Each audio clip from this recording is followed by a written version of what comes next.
Hello gang, how you going? Skypilot here. Happy New Year. It's been a long time between videos, been super duper flat out and literally haven't had time to scratch you know what. Today's video brought to you by my good friends at Beta FPV. They are fabulous.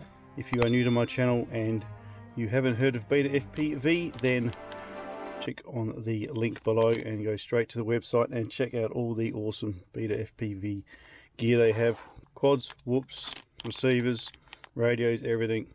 Really nice quality stuff. Today what I'm going to talk about is the little gift I received from them, which is the all new Super DRX. This is the ELRS 2.4 gig receiver. My little X-Night here has a little bit of a receiver issue, i.e. doesn't have one. So what I'm going to do is a quick build video. I'm going to solder up my new receiver onto the X-Night and we're going to go have a bit of a test with it. What's new with this receiver, you may ask? Well, this is I believe one of the first dual receiver chains. So yeah, diversity, 2 antennas, should be really good, should offer some awesome range for my little X-Night. So that is going to be a really cool test. Can't wait to get it going. Let's have a look inside, see what we get quickly. We get the Chinese-English version of instructions telling you what to do. This one's pretty cool. This receiver is pretty cool in that it has a color coding which shows you the implication of that color. So for example, red is there's no RF chip detected, green, Wi-Fi, upgrading mode, etc. So that's pretty cool. Be really interested to see how that all works. So inside we get Beta FPV packaging is always really cool. Little support QR code there. A couple of heat shrinks to protect your circuitry. A little fork and solder pad for doing upgrading, testing, etc. Always handy. They're the 2 antennas. So we'll work out how they're going to be mounted on the X-Night. Of course, they give you some nice silicon pre-tinned cable, which is always really cool. And of course, the actual receiver itself.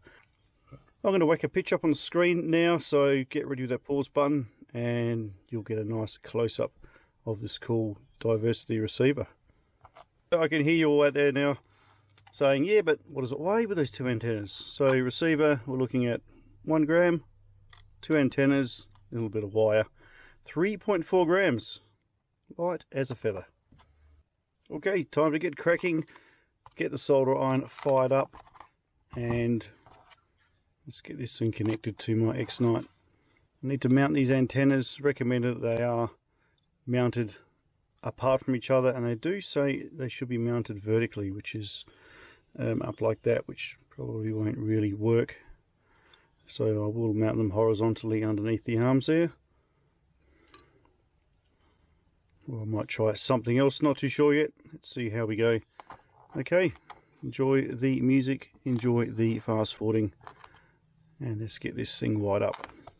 In case you're not sure how to wire these up, super easy. There are 4 pads here, 5 volt, a ground, a TX and an RX. So on your flight controller, all you need to do is locate your relevant UART and make sure you have selected the UART and Betaflight, whichever one you use, and of course solder up your 5 volt, your ground, and the wire from the TX of the receiver goes to your RX, and the wire from your RX goes to your TX. Thumbs up, job's done. Super easy. Let's go.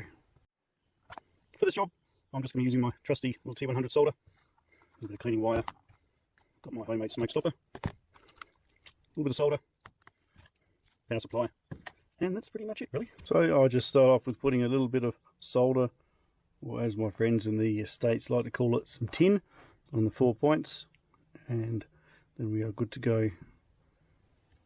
There we go guys, super easy. So I've got my white to my TX and my yellow to my RX. Let's connect up to our flight controller.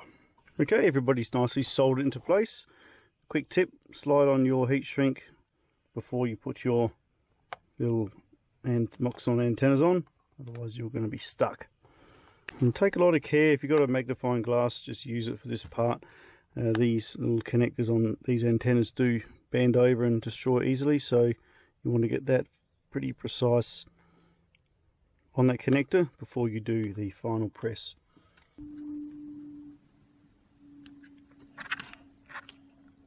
Like so, and you should hear them go in with a nice click.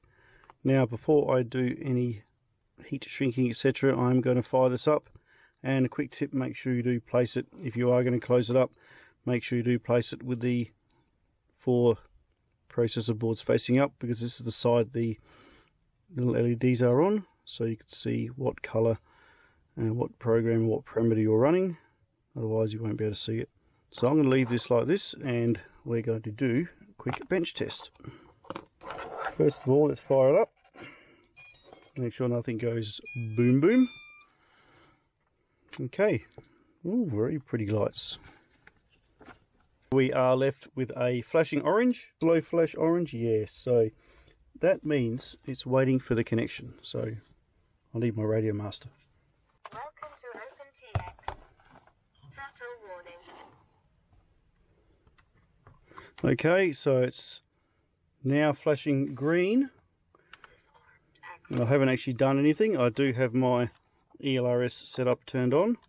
Beta FPV ELRS. We have our module running at the back. So now it's flashing green, yellow. So that's telling us, so it's in Wi-Fi upgrading mode because I've had it turned on for a long time. So what we're going to do now is power it back on. Binding time, I've got my ELRS module bay in the back, fired up and running. Module's running. I'll put that in bind mode shortly. That's all good to go.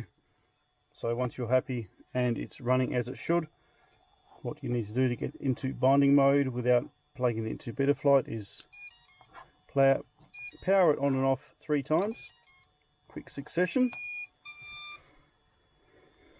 And what that's going to do is enter you into binding mode.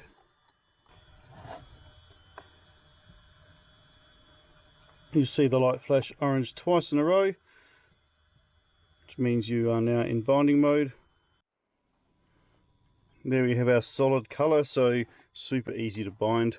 Make sure you've got the same firmware on both your TX and your RX, otherwise they won't bind. So I'm running version 3.1.2, which is the latest Beta FPV ELRS. So make sure that that is running, and you can see we are connected. So it's simply a matter of, if you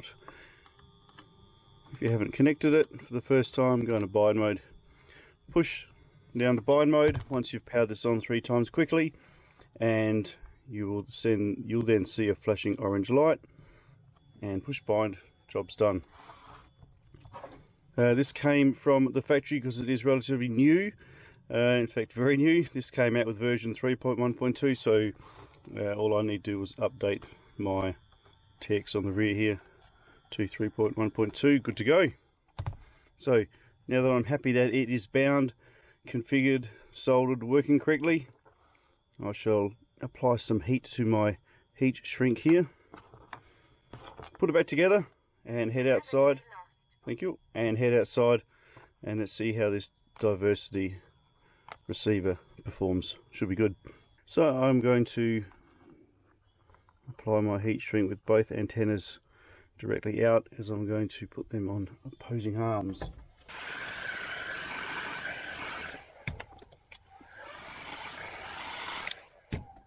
There we go, folks, job is done. You can see I can't mount them vertically, I have to mount them horizontally on this X-Node, otherwise they're going to hit the props. I can't really put them anywhere around the canopy. Not to worry though, this is where I normally, the normal horizontal position I mount my antennas in. So yeah, just put them on opposing arms, fits nicely, canopy back on. Looks really good. Thank you again, Beta FPV. Let's head out to the field, have a fly. ASAP. 3, 2, 1, let's go. Here we are, as promised, out in the oval. It is meant to be summer here in Australia, but for some reason it just won't stop flaming raining. Anyway, I've grabbed a break in between the clouds. I am going to test out the build you've just seen me do.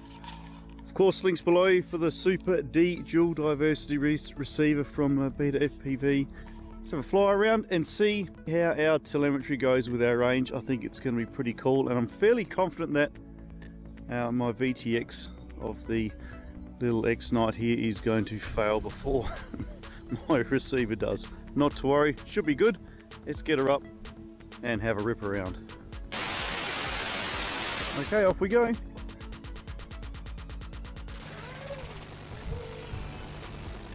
I do have the spiral antenna on, so that will affect my VTX. I'm not looking at it. I suppose the LQ is a pretty good thing to look at here.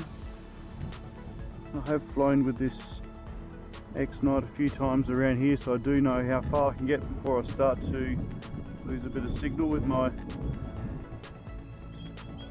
old receiver.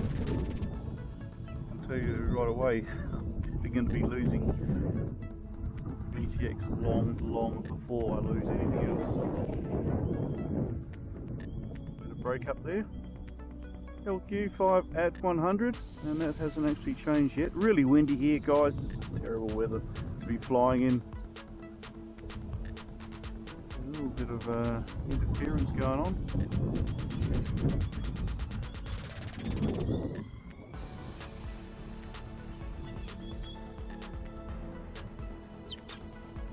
Yeah, LQ5 at 100. Let's see if I can push that LQ down without losing VTX. Don't think I'm going to. No, really good receiver, guys. Really good receiver. Dual diversity. If you do fly somewhere or do have a setup where you're actually out flying your receiver, then yeah, grab one of these dual Ds. Really cool.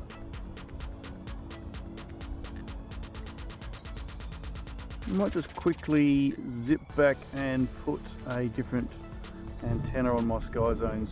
Get the spiral one off. May not be the best thing to have here, but it does seem to have quieted down a little bit. Oh no, I'll keep it on. Alright, let's go for a little bit of a cruise over here. The LQ is just staying massively solid, 5 at 100. I'll be losing VTX very shortly. I'm a long way away here, guys. Alright. Well, there you have it. Really nice bit of kit, folks.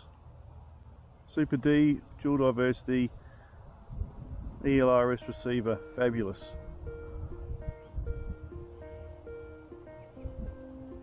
Kicking goals.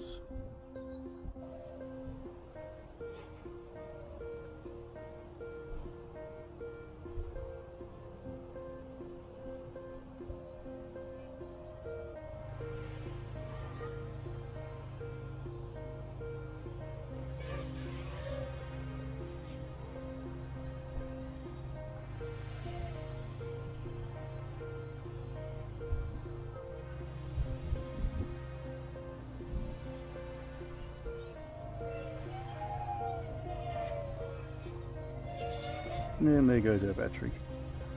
Okay, bring it home for a quick scoot around of line of sight.